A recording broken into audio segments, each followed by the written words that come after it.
I've realized something harsh about Owen. He lacks responsibility and compassion. It's clear now that I have to make a big decision. I've decided to stay in this house with my parents, and Owen will need to leave. Since we got married, Owen has depended on me for everything. I even pay $4,000 a month for rent, yet he's trying to force me out of my own home. This is my breaking point. 4 months. I've thought about divorce, and his selfishness and dismissive attitude have made my decision final. I told him, I'll leave eventually, but for now, you need to go. He shrugged and said, fine, I'll be out tonight and back tomorrow. Just make sure you're gone by then. His response shocked me. I asked, don't you care what I might take with me? He replied, don't touch my equipment. Do whatever you want with the rest.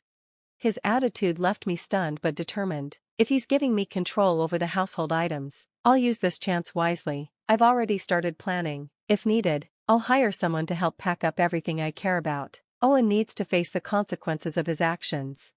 For context, I'm 31 years old, a graduate of a top program, and a researcher at a well-known company. I have a stable career and earn enough to pay for our $4,000 a month apartment. On paper, my life looks perfect: a good job, a nice home, a husband, and a son named Sam, but things aren't as perfect as they seem.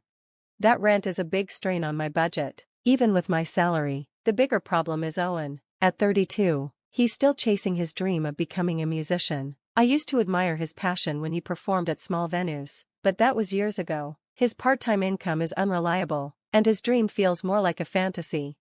Meanwhile, I'm left handling all the responsibilities. When I bring up the financial pressure, Owen just scoffs and says, you sound like an old woman. I'm not complaining, I'm stating facts. I've been patient and supportive for too long, but my patience is gone. I've carried this marriage and family on my shoulders, and Owen refuses to change. Divorce is no longer just a thought, it's the answer. I deserve a life where I'm not constantly worrying about rent or being dismissed for speaking the truth. Sam and I deserve better. It's time to focus on my well-being and let go of this relationship that's holding me back. When I was younger, I believed in Owen's potential. He seemed full of promise, and I supported his dreams. When I got pregnant, he promised to work hard for our future. I was 20 when we got married, and I thought he'd let go of his music career to build a life with us. At first, I felt guilty questioning his choices. I didn't want him to feel like he had to give up his dreams completely, but after Sam was born, nothing changed. Owen kept chasing his music, working part-time jobs, and acting like he had no real responsibilities. I couldn't take it anymore. One day, I confronted him. How long do you plan to keep working part-time? You're almost 32. People your age are building careers. He dismissed me, saying, I have my own way of living. Don't compare me to others. His words infuriated me. Your way of living doesn't mean anything if you're not contributing. Start helping with household expenses. He snapped back, when I become famous, I'll make up for the money I'm not earning now. I couldn't believe how unrealistic he was. Stop dreaming and face reality, I said. He had no answer. Eventually, Owen got another part-time job, but it wasn't enough. He kept talking about his dreams, saying things like, times have changed. You can succeed without signing with an agency. I'm making progress, even if it's slow. It was exhausting. His band broke up years ago, and the other members moved on with their lives. Some got married, others found steady jobs, but Owen clings to the past. He calls giving up on dreams pathetic, but I see it differently. Letting go of a dream to support your family is meaningful and responsible. Is that so wrong? When I was pregnant, Owen promised to work hard for our child. What he really meant was that he'd keep working hard on his music career. I kept hoping he'd change, but now I see it's not going to happen. Recently, I confronted him again. Did you buy expensive clothes again? He replied, looking good is important for my job. His job, his dream, his excuses, they're not enough anymore. I'm ready to rebuild a life of stability and happiness for myself and Sam, without Owen holding us back. It's been 11 years since Sam was born, and Owen hasn't made a single dollar from his music career, yet. He talks like he's already a star. At nearly 32, he's still working part-time jobs and spending money on expensive clothes and music equipment instead of helping with household expenses. I wish you'd spend less on those things and help with the bills, I told him. These things are necessary for me, he snapped. His attitude fuels our arguments. We try to talk privately to avoid upsetting Sam, but in a small apartment, it's impossible to keep our voices from being heard.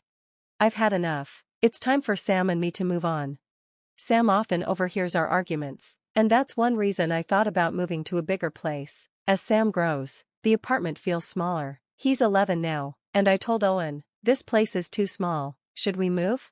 Owen replied casually, yeah, this was your house before we got married, right? I asked, do you have a problem with that? Not really, he said, but I'd like to move to a bigger place, maybe a high-rise condo, that would be cool. I pressed him, and who's going to pay for it? I'll help with the household expenses, he said as if doing me a favor. You handle the rent, and I'll cover the electricity, gas, and groceries, please, I really want to live in a high-rise condo.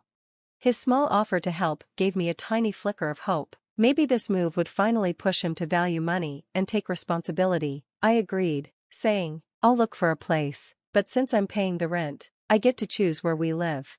Deal, he said eagerly, as long as it's a high-rise condo, I'm fine with whatever you pick. I hoped the move would be a fresh start for our family, but after a year in the condo, nothing changed. Owen was still chasing his music dreams, making excuses, and breaking promises. One day, I reminded him, the gas bill came, make sure you pay it before it's debited from my account. I'll give it to you next time, he said casually. Frustrated, I asked, when is next time? You always say that, but never pay. Do you think money isn't important? I'm asking for the bare minimum to cover our bills. Owen snapped, all you ever do is fuss about money. His attitude left me fuming. He promised to help with bills, but those promises were empty. Thankfully, I set up automatic payments for utilities to avoid overdue charges. Occasionally, he'd leave small amounts of money, like a $100 bill on the table. At first, I thought he might be embarrassed to hand it to me directly, but then I realized he was just trying to soothe his conscience. He still didn't pay his share of the bills. When I confronted him, Owen defended himself, I do pay sometimes, don't I? But it felt like he only gave small amounts to ease his guilt. Then there were the lies. One day, he asked, I want to take my parents on a trip. Can you lend me $100? I gave him the money, but I knew it wasn't for a trip.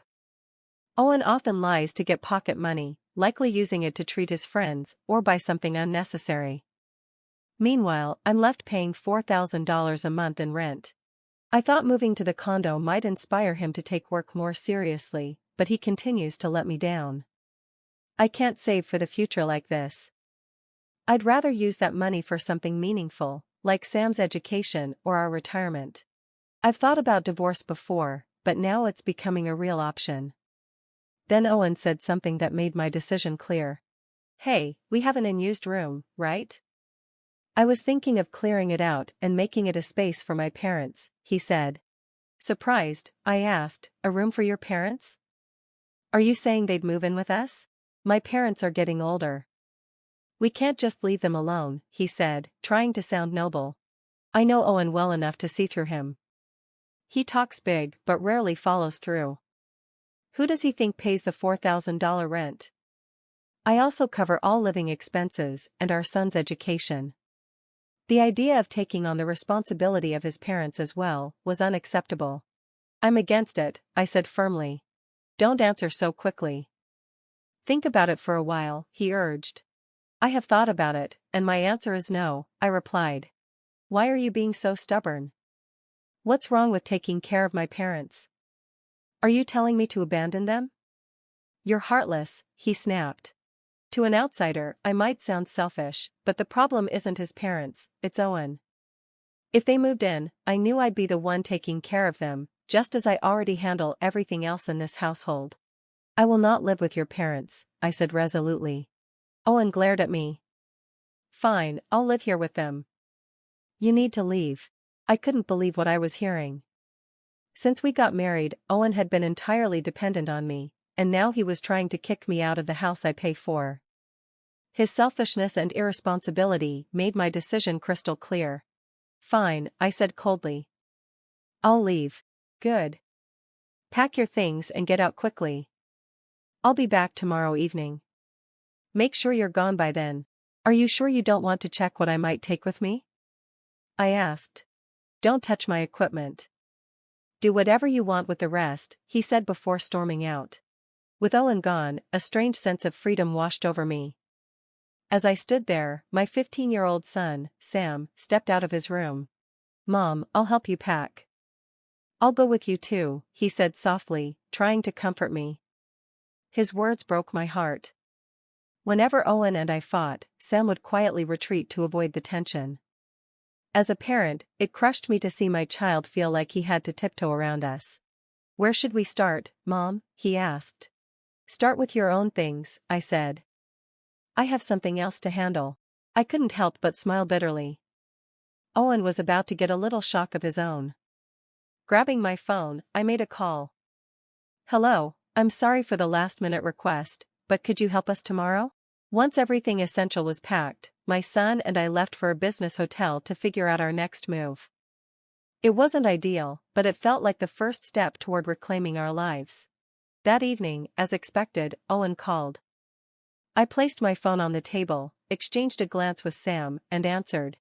"What's going on? Where are you?" Owen's voice was loud and agitated. "What do you mean? Is there a problem?" I asked calmly. "All my clothes and equipment are here, but everything else is gone." "Where's the table? The fridge? Did you take them?" His panic was palpable. "No," I replied. "I called a junk removal service. By now, it's probably all been burned." Sam, sitting nearby, chimed in. Owen fell silent, likely shocked to realize Sam was still with me. "What do you mean, burned?" he sputtered. "The furniture and appliances are marital property. You told me I could do whatever I wanted with everything except your equipment." "So, I did," I said. "How am I supposed to live now?" he yelled.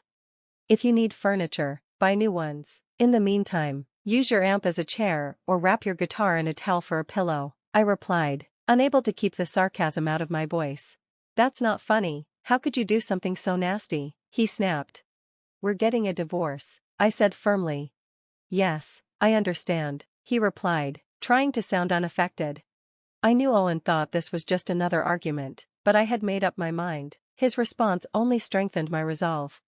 "Good," I said, "we'll talk about the details later. Since you're planning to live in the house with your parents, I'll go to the real estate agent tomorrow to update the contract." Owen hesitated. "If you change the contract to my name, the divorce will be final. Are you sure about this?" His voice trembled. "Yes," I said coldly, making it clear there was no turning back. His pride wouldn't let him backtrack, even though I could tell he regretted how far things had gone. A few days later, we went to the real estate office to finalize the condo arrangements. I ended my part of the contract with ease, but Owen hit a wall when he tried to transfer it to his name. "What, the rent is $4,500? His face went pale. He had no idea how expensive it was, because he'd never asked. He assumed he could rely on his parents to help cover the cost, but their retirement income made that impossible. "You've been paying this much every month?" he asked in disbelief. "Yes," I replied, "and I've been covering everything else too because you never contributed." "I can't afford this," he admitted. "Of course not," I said, "you wouldn't even pass the screening." The real estate agent confirmed this, and Owen sat in stunned silence. "So, what do I do now?" he finally asked. "If you can't sign the contract, you'll have to leave," I said matter-of-factly. Owen's face reddened, a mix of anger and humiliation. Reluctantly, he left the office, realizing he was completely out of his depth. After the divorce was finalized, Owen's life fell apart. When I informed his parents about the situation, they decided to stop supporting him until he found stable work. Unable to rely on them, Owen struggled to rent even a small apartment. His freelancing income was too unstable to sustain a music career, and at 32, his chances of finding a regular job were slim. Meanwhile, I found a new apartment for Sam and me. The rent is much more affordable, and I can finally use my income for meaningful things, like our future. While I don't fault anyone for chasing their dreams, I found peace in creating a stable, happy life for my son. That's what truly matters to me now.